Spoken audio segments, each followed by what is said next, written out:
A white homeowner has been charged with first-degree assault for shooting a 16-year-old black boy, Ralph Yarl, when he mistakenly rang his doorbell in Kansas City, Missouri. After a thorough review of the case file, the appropriate laws, and information gained during the investigation phase of the case, I filed 2 felony counts. Andrew Lester, 85, is facing 2 felony charges, and a warrant has been issued for his arrest. Was there a racial component to this case, however? As the prosecutor, Clay County, I can tell you there was a racial component to the case. The prosecutor confirmed that there was indeed a racial factor in the ordeal, after the teenage musical genius was shot twice, in the head and arm, after ringing the wrong doorbell when he went to pick up his younger brothers.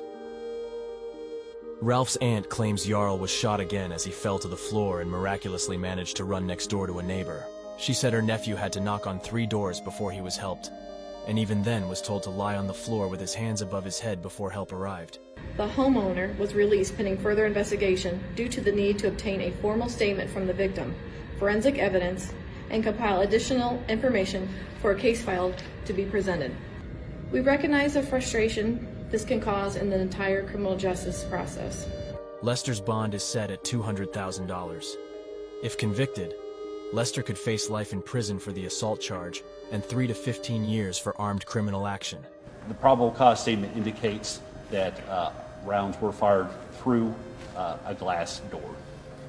And the young man never entered the home in any way. They were on the front doorstep, presumably.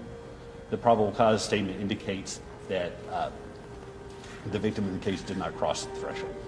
He survived and was released from hospital after only 4 days, in what attorney Ben Crump said was a miracle.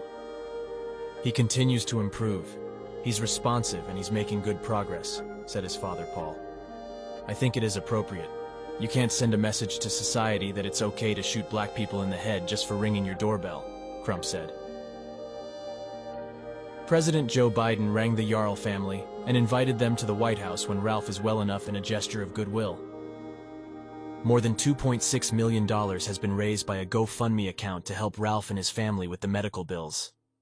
Search Daily Mail for updates.